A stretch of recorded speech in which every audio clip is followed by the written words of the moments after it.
But we do begin tonight with new reporting here on the more than 200 hostages still being held by Hamas.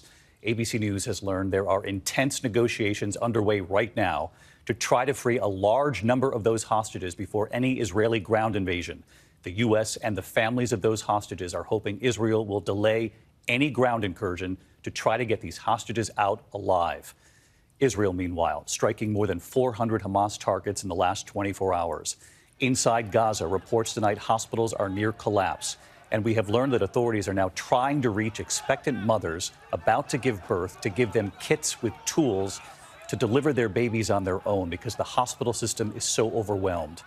And our team today witnessing thousands of Israeli ground troops and fleets of heavy equipment now standing by along Gaza's border, waiting for word to go in.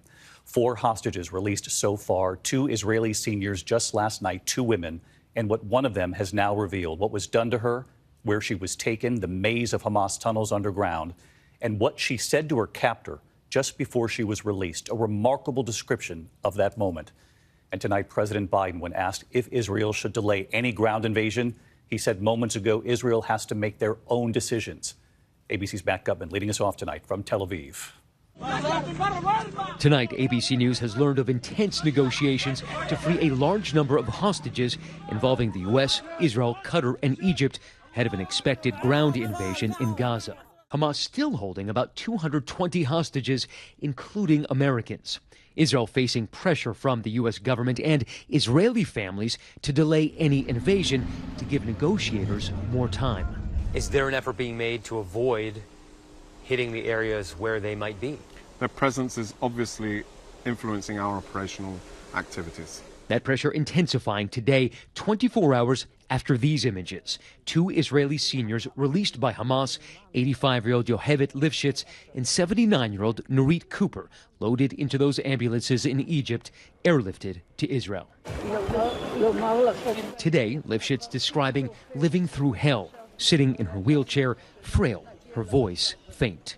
Her daughter Sharon translating, describing the moment Hamas terrorists stormed her kibbutz and kidnapped Lifshitz and her husband. She was taken on the back of a motorbike with her body, with her legs on one side and her head on another side. While she was being taken, she was hit by sticks. We have reported here on the vast network of tunnels Hamas has built under the Gaza Strip, and Lifshitz describing being taken into those tunnels with the other captives. There are a huge network of tunnels underneath. It looks like a spider web. The lifelong peace activist who helped Palestinian civilians in the past getting them medical care in Israel, describing how Hamas kidnappers took her jewelry, her watch, but she says they fed her bread, cheese, and cucumbers, even gave her medicine, describing the ground as moist, the air humid. Lifshitz also critical of the Israeli government, saying they didn't take warning signs seriously. And all day today, Israel launching one of the most intense aerial attacks on Gaza. Over 400 airstrikes in the past 24 hours. Gaza's hospital system on the brink of collapse. The WHO saying an estimated 5,500 pregnant women in Gaza expected to give birth in the next month. But a UN agency says emergency delivery kits with step-by-step instructions guiding women through their deliveries have yet to arrive, containing plastic bags and scissors to cut the umbilical cord. Officials saying at least 6 hospitals running out of fuel today, jeopardizing life-saving healthcare equipment for babies. We've just run out of almost everything. Yesterday, a lot of the times we had very little electricity. And the killing continues. Just across the border in Israel, we witnessed the IDF's military buildup, mobilizing for that possible ground attack. This is a massive brigade assembly site. You can see armor starting to prepare a maneuver.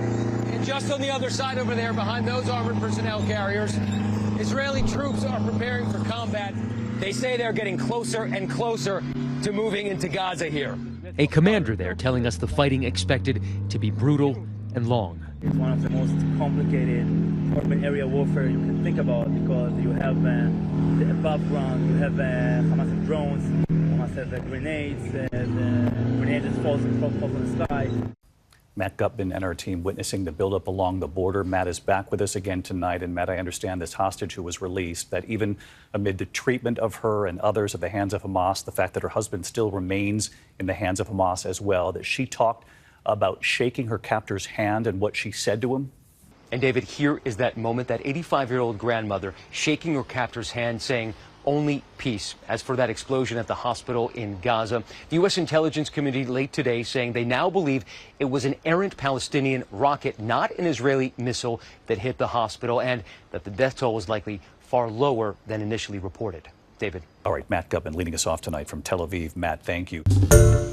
Hi, everyone. George Stephanopoulos here. Thanks for checking out the ABC News YouTube channel. If you'd like to get more videos, show highlights, and watch live event coverage, click on the right over here to subscribe to our channel. And don't forget to download the ABC News app for breaking news alerts. Thanks for watching.